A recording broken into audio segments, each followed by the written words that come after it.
Estimadas alumnas, estimados alumnos, este video fue realizado para que les sirva a ustedes como retroalimentación del control 1 de la unidad cardiovascular número 4, o de otra manera el control 4 que llevamos hasta la fecha. Espero que les haya ido muy bien y que no hayan tenido muchos problemas con la resolución de este control. El primer caso que les presentamos es un paciente hipertenso al cual le recetaron un beta bloqueador teniendo un problema a nivel pulmonar. Por tanto, como no toleró este beta bloqueador, se lo cambiaron por otro beta bloqueador que pudiera tolerar mejor. Nuestra pregunta 1, ¿cuál de los siguientes fármacos pudo haber sido recetado inicialmente y qué generó intolerancia en el paciente? De estos tenemos 4 fármacos. En la respuesta correcta A tenemos propranolol, en la B metoprolol, C atenolol y en la D salbutamol. Como ya les comenté en la retroalimentación del cuestionario, salbutamol o albuterol, como aparece en el libro, es un agonista beta 2. Perdón, sí, muy bien digo. Y que se utiliza principalmente como terapia de rescate o profiláctica, más bien de rescate, como lo veremos en el segundo semestre, para los episodios de asma. La respuesta B y C son 2 bloqueadores beta con especificidad beta 1, como lo ven acá. La especificidad beta 1, lo cual disminuye la frecuencia cardíaca, la contractilidad, lo que se traduce en una disminución del gasto cardíaco y por tanto de la presión sanguínea.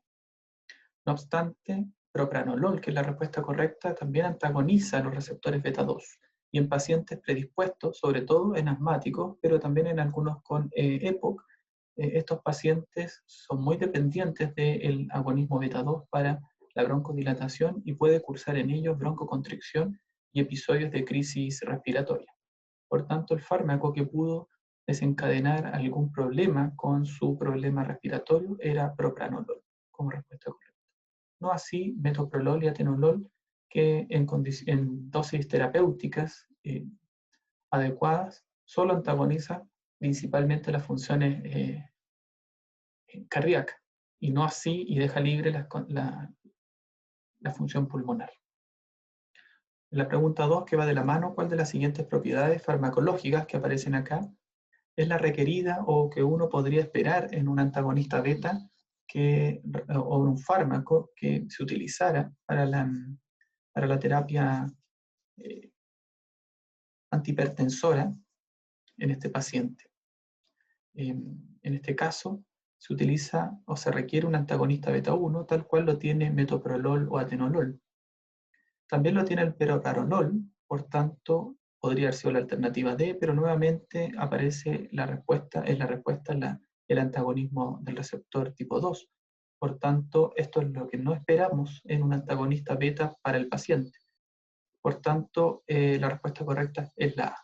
La B, un agonismo inverso beta 2, de hecho haría lo contrario, recordándoles lo de farmacodinamia, que un agonista inverso beta 2 genera los efectos contrarios. No solo antagoniza, sino induce efectos contrarios. Por tanto, un fármaco que no existen hasta la fecha en la clínica generarían un efecto broncoconstrictor. Y finalmente, un antagonista alfa 2 generaría, de hecho se ocupan agonistas alfa 2 como la clonidina, pero el antagonista alfa 2 lo que haría sería un efecto interruptor o bloqueador de la inhibición del sistema simpático, liberando mayor cantidad de norepinefrina, generando mayor frecuencia cardíaca o efectos cardiovasculares. Por tanto, no tendría utilidad. En la respuesta C, o en la pregunta C más bien, el paciente acude nuevamente a la consulta y esta vez tiene problemas en su micción al orinar y se le determina una hiperplasia prostática benigna. Como el paciente no mejora, tiene problemas prostáticos y a su vez no controla adecuadamente su presión arterial, les pedimos que observen alguno de estos fármacos que pudiera ser utilizado como complemento O sea, aquí no les colocamos textualmente que el paciente recibió un beta adrenérgico, pero en la pregunta anterior o en la introducción de la pregunta, en el caso, el paciente recibe un beta bloqueador que no funcionó, propranolol, y se lo cambian por otro. Ahí uno asume que se lo cambiaron o por bisoprolol o por metoprolol, por tanto ya descartamos bisoprolol, que podría ser utilizado para la hipertensión, pero ya está usando un antagonista beta. Y por otro lado, tampoco bisoprolol actúa en los problemas prostáticos, ya que como aparece en esta imagen, la, la, el músculo liso de la próstata y de la uretra están principalmente compuestos por receptores alfa 1. Y estos receptores alfa y no receptores beta, por tanto tampoco tendría utilidad bisoprolol. Verapamilo tampoco tiene utilidad porque es un antagonista eh, de los canales de calcio, que actúa principalmente a nivel cardíaco y se ocupa, como ya lo habrán visto y lo veremos en la segunda unidad o en la segunda parte de esta unidad 4, en controlar el ritmo cardíaco a nivel del núcleo auriculoventricular y también seno auricular. Y clonidina tampoco tiene mucha utilidad porque se utiliza principalmente para la hipertensión sistémica, pero como lo habrán leído y visto en algún momento, ya no se utiliza o ha sido desplazado por la gran mayoría de antihipertensivos que se utilizan hoy en día. Las 5 principales grandes familias han desplazado a la clonidina. Y la respuesta correcta, y que vimos en varias preguntas del cuestionario autoevaluativo, y también lo habrán leído en el texto guía, es la doxazosina. La doxazosina es un antagonista del receptor alfa 1 que actúa en los vasos sanguíneos, arteriolares y venosos, por tanto disminuye tanto la pre y la poscarga, disminuyendo la presión arterial, pero también actúa en estos receptores que se encuentran en la próstata y la uretra, mejorando los síntomas de la hiperplasia prostática. Por tanto, es el fármaco de elección en este paciente en particular. ¿Qué efectos adversos esperaría encontrar con el uso del fármaco usado para la hiperplasia prostática? En este caso tenemos que los antagonistas alfa 1, como bien se utilizan en la hiperplasia prostática, pero también actúan en los receptores de los vasos sanguíneos, tienen un efecto hipotensor marcado. Y de hecho ellos tienen una condición que se denomina efecto de primera dosis, que a veces también se observa con enalapril y losartán, fármacos también antihipertensivos. Pero en este caso es marcado la disminución de la presión que se ve con los antagonistas alfa 1. Aquí aparece prazosina, pero la doxazosina también tiene un efecto semejante, disminuyendo la presión arterial y pudiendo producir hipotensión ortostática. Estreñimiento no tiene mucho efecto a nivel de colon, tampoco tiene un efecto a nivel cardíaco. Es más, muchos de estos fármacos generan un efecto taquicardizante, en menor medida en los selectivos alfa 1 respecto a los no selectivos, como fentolamina, que actúan entre los dos receptores, ya que fentolamina también antagoniza alfa 2, disminuyendo el efecto de retroalimentación negativa de la norepinefrina y generando mayor liberación, por tanto un efecto taquicardizante, lo que no sucede en gran parte con estos fármacos y principalmente con los fármacos de vida media más larga como doxazosina, que alcanzan menores picos de concentración, y es una ventaja respecto a la prazosina, que al tener menor vida media se necesita una dosis o un intervalo más corto, por tanto alcanza concentraciones mayores, lo que puede generar efectos taquicardizantes no tan marcados como los anteriores, pero podría aparecer en menor medida con doxazosina. Pero tanto prazosina, doxazosina y la familia de estos fármacos generan hipotensión marcada. De hecho, la primera dosis se recomienda en la noche de estos pacientes para permitir que el efecto máximo se observe mientras que la persona está conciliando el sueño. Y broncoconstricción tampoco es una alternativa correcta, ya que estos pacientes, el músculo liso de los bronquios principalmente tiene receptores beta 2, más que alfa 1. La pregunta 5, ¿cuál es el mecanismo principal molecular o celular que usted esperaría con el uso del fármaco, de la doxazosina? En este caso, o con cualquier fármaco en sí que pudiera generar relajación de la vasculatura lisa a nivel tanto arteriolar como venoso.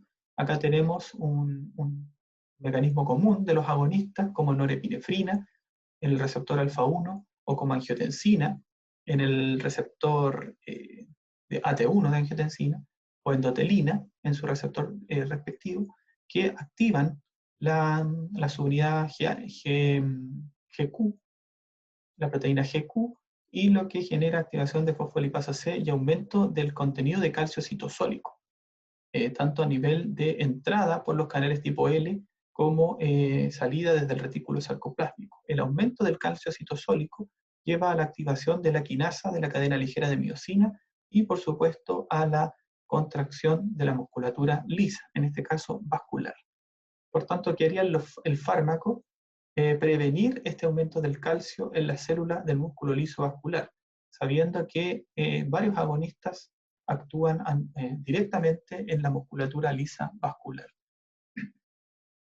La respuesta B, aumento de la producción de óxido nítrico en células endoteliales. Esto lo hacen varios agonistas de los receptores, como por ejemplo endotelina en los receptores de células endoteliales, fármacos como la bradiquinina, por ejemplo, que también podría liberar óxido nítrico, pero no lo hacen los antagonistas del receptor alfa-1. Disminución de la AMP cíclico, esto ya en sí es falso porque debe aumentar el AMP cíclico. Es lo que hace, por ejemplo, la adrenalina en los receptores beta 2, por ejemplo, en el músculo esquelético. En los vasos del músculo esquelético aumentan el AMP cíclico. Lo mismo sucede en el músculo liso del bronquio, donde el aumento del AMP cíclico por salbutamol lleva a dilatación o relajación de la vasculatura.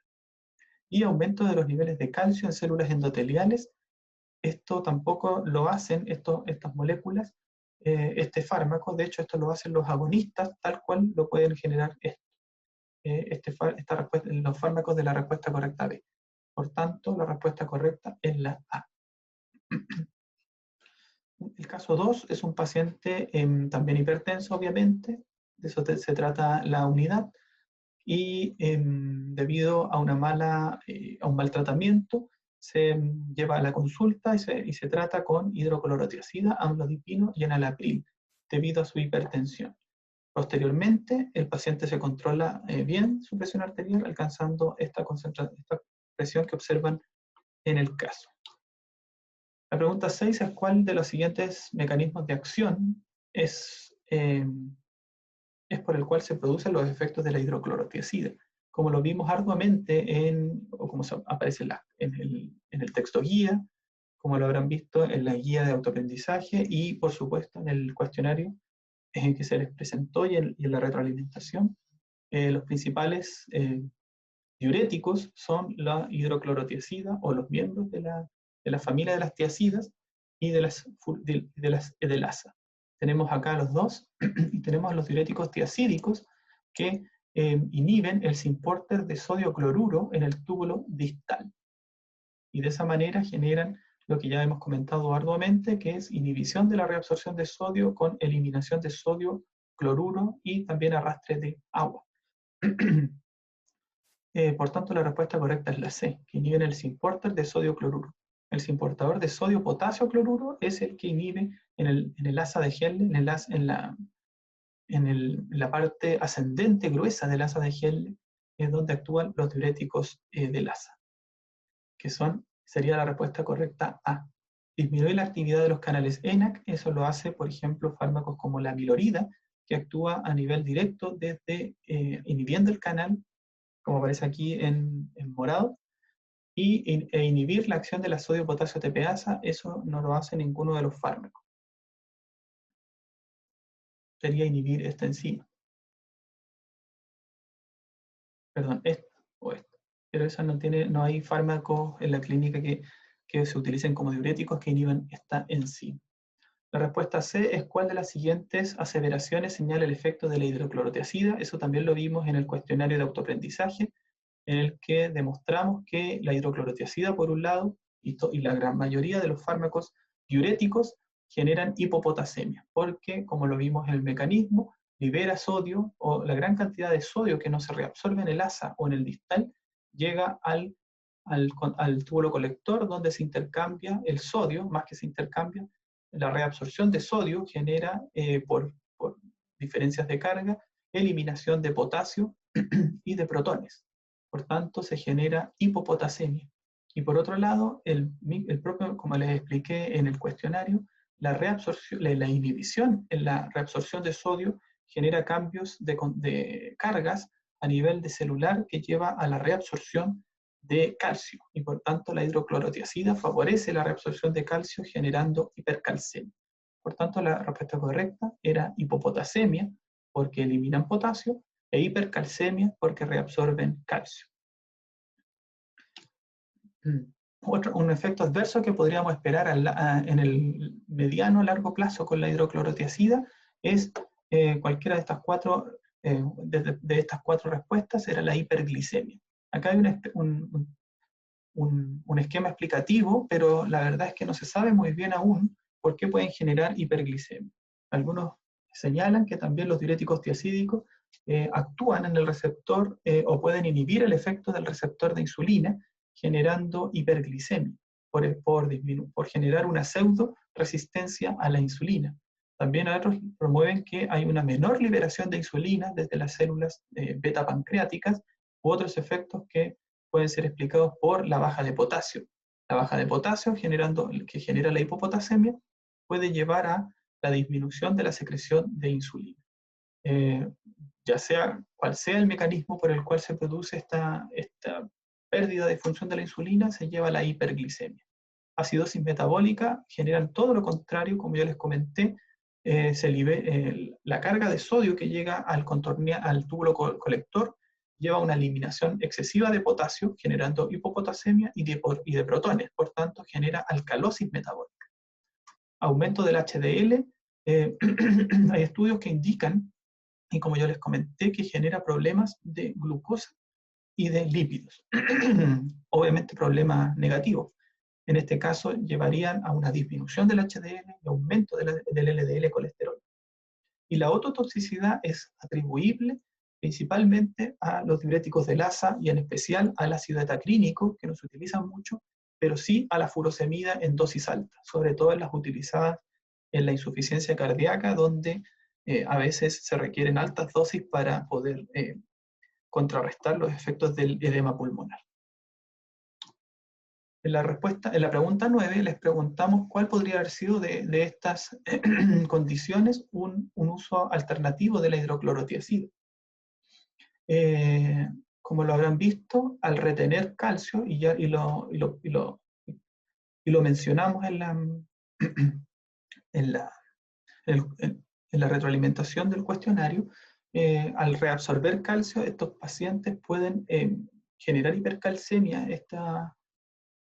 Este tipo de fármacos, la hidroclorotiazida, pueden ser utilizados, por ejemplo, en la hipercalciuria, como se aumenta la glucosa en el nefrón, puede generar cristalización o precipitaciones, lo cual se disminuye por sacar calcio desde el nefrón, generando su reabsorción, o también en la osteoporosis. También se puede complementar la terapia osteoporótica con bifosfonatos, calcio y vitamina D con hidroclorotiazida para una mejor reabsorción del calcio y que se pierda menos calcio. En la diabetes no se utiliza, de hecho pueden precipitar diabetes en algunos pacientes por lo que vimos en la respuesta 8, en la pregunta 8, hipercolesterolemia, de hecho, nuevamente, lo mismo que semejante a la respuesta P de diabetes, que aumentan el colesterol LDL y el colesterol total. Yo en taquicardia supraventricular no tendría ningún asidero en este caso, ya que como vimos o como verán, cuando estudian esta parte, las taquicardias supraventriculares comúnmente se tratan con fármacos que disminuyen la taquicardia, disminuyendo o aumentando la refractariedad del nodo seno auricular con verapamilo, por ejemplo, o algún antagonista beta. La pregunta 10 es el paciente, ¿qué pasa? ¿Qué harían ustedes si le dijeran que el paciente disminuye su función renal? En este caso, se pierde el efecto de la hidroclorotiazida. Como lo habrán visto, la hidroclorotiazida se ocupa para la gran mayoría de los hipertensos, pero se prefiere la furosemida en algunas condiciones, entre ellas en los pacientes con insuficiencia renal, en los cuales la hidroclorotiazida, por pérdida de secreción y filtración, no llega en concentraciones suficientes a su blanco, se encuentra en el nefrón, en la parte apical de la célula del túbulo contorneado distal. Por tanto, la concentración que se alcanza ahí en estos pacientes es menor, es baja, y por tanto, para generar un efecto farmacológico, requeriría un aumento de la dosis de la hidroclorotiazida, estamos hablando, y eso podría generar efectos tóxicos. Por tanto, se prefiere la furosemida en estos pacientes, en el que la furosemida, como lo vieron, es de techo, tiene un techo mayor, que quiere decir que su eficacia diurética es mayor y por tanto se podría requerir menos dosis, o sea, la dosis que alcanza, debido a que la forma de llegar al blanco farmacológico son semejantes entre las tiazidas y la furosemida, pero la concentración que se alcanza también es relativamente semejante. La diferencia es que a igual concentración, la furosemida es más eficaz y por eso tendría mayor efecto diurético que la hidroclorotiazida.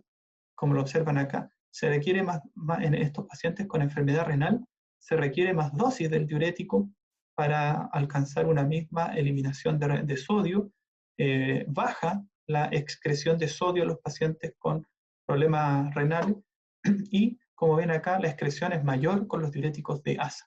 Por tanto, por estas situaciones se prefiere un cambio a furosemida. Agregar espironolactona, de hecho la espironolactona se agrega no es necesariamente en los pacientes con insuficiencia cardíaca o en algunos con hipertensión, pero para disminuir la hipopotasemia, pero principalmente porque mejoran la sobrevida de los pacientes. Disminuir la dosis de hidroclorotiazida, esto lo podría pensar uno en varios fármacos que son eliminados por riñón y que se acumularían en insuficiencia renal. En este caso debería ser lo contrario, debería aumentarse la dosis de hidroclorotiazida para alcanzar una concentración suficiente que genere efecto farmacológico. No obstante, eso va de la mano con efectos adversos. Por tanto, la C no tendría asidero porque, aunque podría ser cierto, debería aumentarse la dosis, no disminuirse. Y cambiar por manitol, en este caso el manitol no tiene mucha eficacia diurética debido a que actúa principalmente a nivel, en las partes iniciales del nefrón. Por tanto, el arrastre de sodio que genera el manitol se pierde por la gran reabsorción que genera el asa de Henle y el túbulo distal respecto al sodio. Y por otro lado, el manitol se utiliza principalmente para las hipertensiones intracraneales y en algunos casos a nivel ocular, en algunas hipertensiones oculares, para quitarles agua a estos tejidos y disminuir su efecto hipertenso, o la presión que genera el exceso de líquido. Por tanto, la respuesta es cambiar por furosemida. Las preguntas 11 y 12 van de la mano con efectos de la hidroclorotiazida. En este caso se le pregunta por qué le dan amilorida al paciente. ¿Cuál de estas condiciones podría haber sido una indicación de la incorporación de amilorida a la terapia? En este caso, la amilorida, como ustedes saben, inhibe el canal ENaC, por tanto lo que se hace es, y la amilorida es un fármaco que se utiliza para ahorrar potasio. Es un ahorrador de potasio. Lo hace porque al inhibir el transportador de sodio, este canal transportador, no se genera este efecto de pérdida, de cambio de voltaje o de carga a nivel de la célula, por tanto, se mantiene positiva la zona del lumen en el nefrón, por tanto, se pierde menos potasio y menos protones. Por tanto, el paciente hipopotasémico es el que requiere amilorida. Hipocalcémico, de hecho, la hidroclorotiazida generaba hipercalcemia, como ya lo vimos anteriormente. Por hipertensión, la amilorida no se ocupa, aunque tiene una utilidad, pero su utilidad no es potenciar el efecto diurético del diurético anterior, del diurético principal, en este caso hidroclorotiazida, podría ser furosemida, porque su efecto hipotensor es muy pobre. Solo se ocupa para la pérdida de potasio. ¿Y por qué no bradicardia? En este caso no tiene un efecto a nivel cardiovascular. Cardíaco en este caso, perdón. Y la pregunta 12 es ¿cuál es el blanco? Ya lo vimos que es el canal de sodio donde actúa principalmente el bloqueador. La sodio-potasio ATPasa ya vimos que es una proteína en la cual no actúan directamente fármacos. La anidrasa carbónica es donde actúan principalmente los inhibidores de la anidrasa, como la acetazolamida, pero también tienen alguna utilidad ahí la hidroclorotiazida y la furosemida. Por su estructura también pueden inhibir la anidrasa carbónica, aunque no es su efecto principal, obviamente. Y el receptor mineralcorticoide, que son estos, el receptor de aldosterona, es donde actúan los antagonistas de este receptor, como la eplerenona y la espironolactona. Indirectamente inhiben el ENaC, pero su expresión y actividad, pero no es donde actúa la amilorida. La pregunta 13, ¿cuál de los siguientes efectos es de utilidad en el uso de amlodipino e induce vasodilatación arteriolar? Eso ya lo vimos con detalle, en el que inhiben la entrada del calcio. Y la entrada del calcio es clave para la vasoconstricción de la musculatura lisa de los vasos, sobre todo arteriolares y venosos. En este caso, el bloqueo de los canales de calcio generan principalmente vasodilatación arteriolar. Disminuyen la precarga, disminuyen la conducción aurículo-ventricular y la frecuencia. La precarga no porque no actúan, como lo vimos, lo sale bien explicado en el texto guía y también lo vimos en parte en la retroalimentación del cuestionario, en que no actúan a nivel venoso, por tanto su efecto a nivel de precarga es limitado. Más bien disminuyen la poscarga por generar vasodilatación arteriolar. No disminuyen la conducción ni reducen la frecuencia porque estos son canales de calcio que se encuentran principalmente en el nódulo senoauricular y aurículo-ventricular. Y es ahí donde actúan los otros bloqueadores del calcio, como son verapamilo y diltiazem.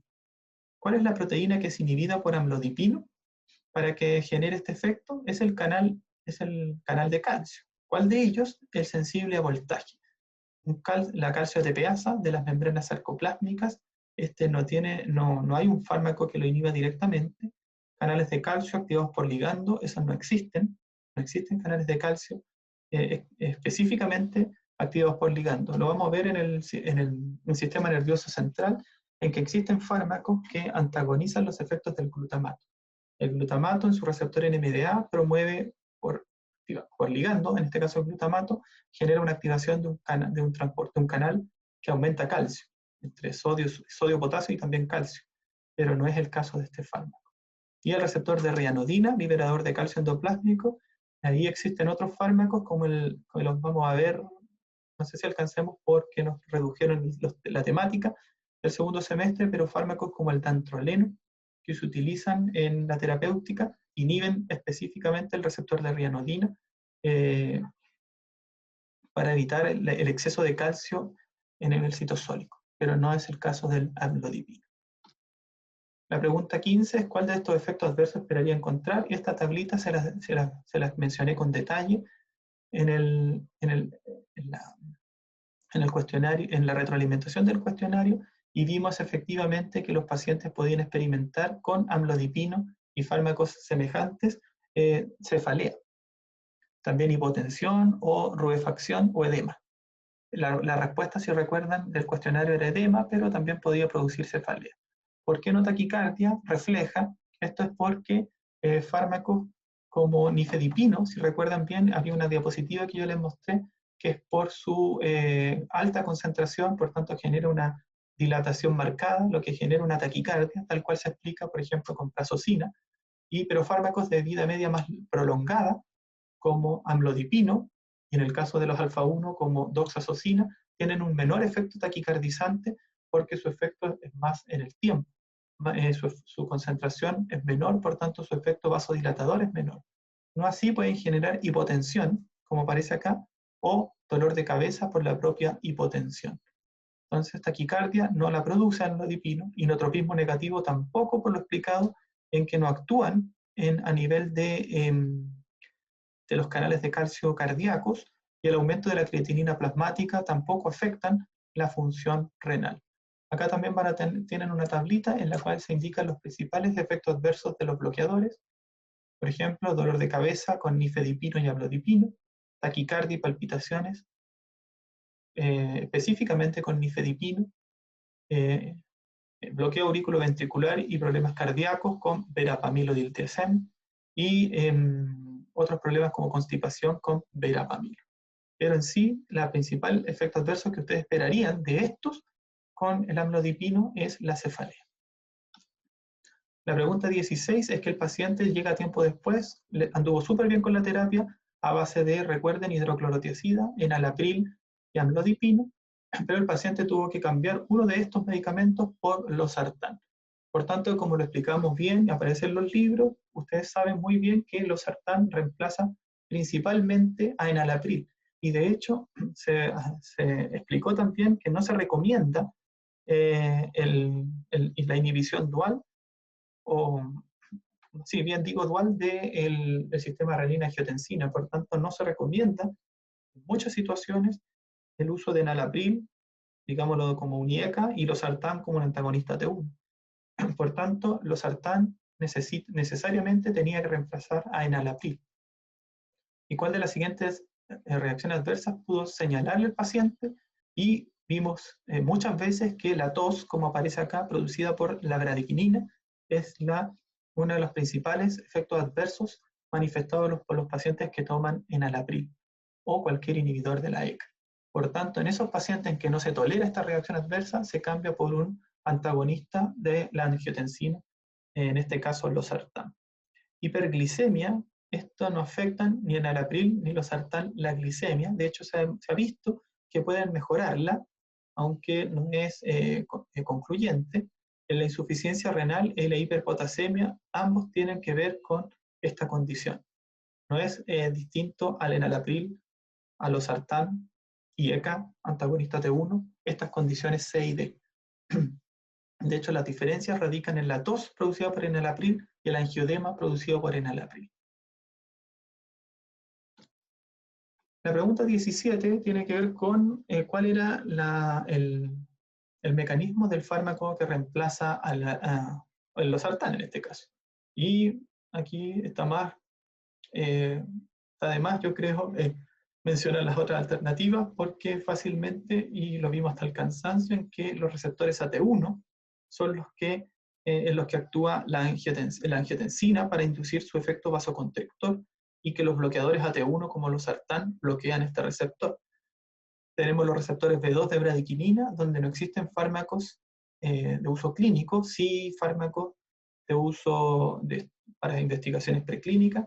Bloqueo beta 1, eso lo producen fármacos como atenolol, carvedilol, y bloqueo de los receptores de aldosterona, eso ya lo vimos, que es spironolactona o eplerenol. Por tanto, era la respuesta bloquear el receptor AT1. ¿Cuál de los siguientes mecanismos explica los efectos de losartán, efectos rápidos? Y en este caso disminuye la síntesis y secreción de aldosterona. Como lo vimos y lo leyeron también, la angiotensina actúa a través de su receptor AT1 para inducir varios efectos fisiológicos o fisiopatológicos.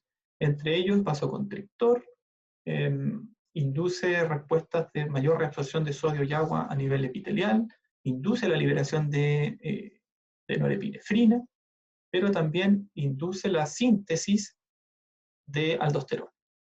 Y de esa manera, uno de los efectos rápidos o relativamente rápidos para inducir hipotensión o reducir la presión arterial es disminuir la síntesis de aldosterona. Disminuir la concentración de calcio en cardiomiocitos, esto lo podría producir, pero son más bien a tiempos más largos para disminuir la hipertrofia cardíaca, entre otras condiciones, pero no tiene que ver con la presión arterial. No genera una bradicardia marcada, por tanto, no tiene un efecto ni cronotrópico ni inotrópico negativo.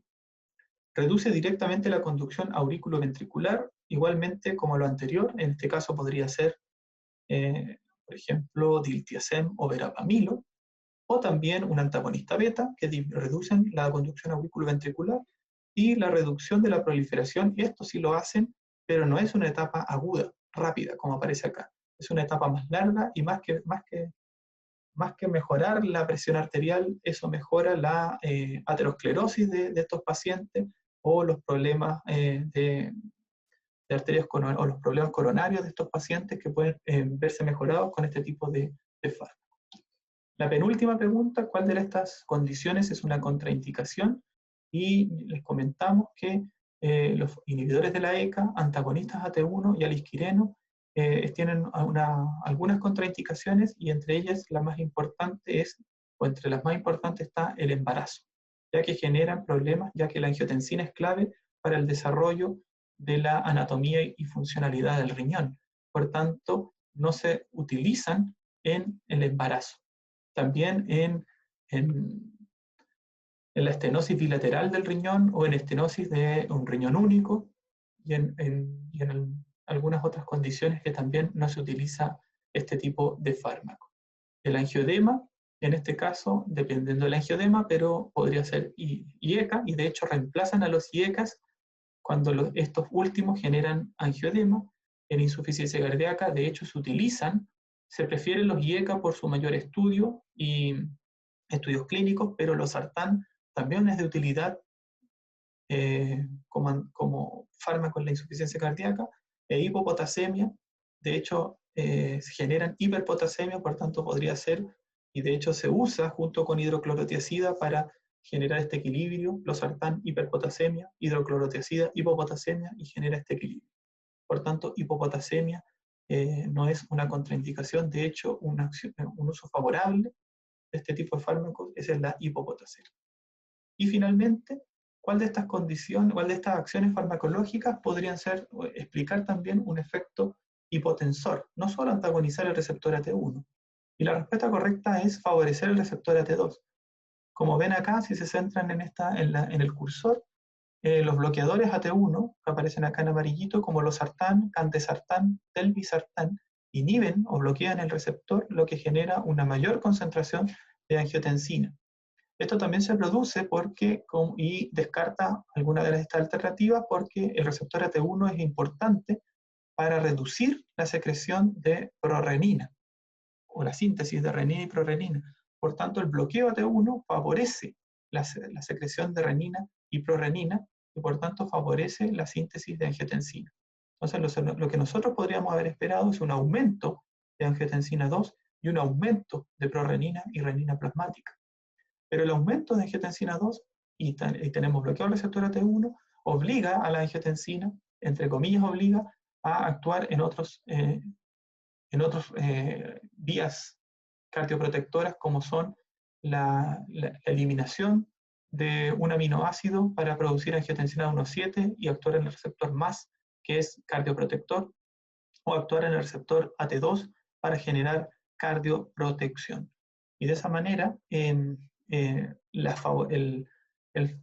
favorecer la activación de receptores AT2 con este mecanismo que les expliqué es un efecto cardioprotector.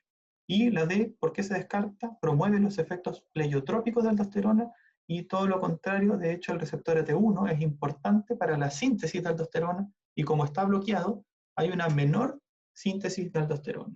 No se bloquea completamente porque, como lo habrán visto en fisiología, fisiopato, y el libro en parte lo explica, la aldosterona también es importante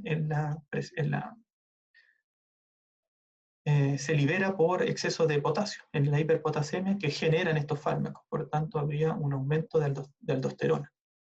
Y aldosterona tiene efectos fisiopatológicos, o más bien está implicada en la fisiopatología renal cardíaca. Por tanto, no se espera efectos pleiotrópicos positivos de aldosterona.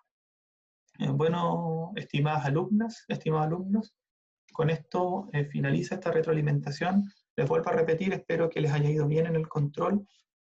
Cualquier duda, por favor, háganosla saber a través de principalmente el foro para que podamos responderles a todos, o correo electrónico, pero les recomiendo el foro para que la respuesta y otras dudas que puedan tener, o la misma duda que puedan tener sus compañeros, puedan ser resueltas. Muchas gracias por su atención y espero les sirva este video.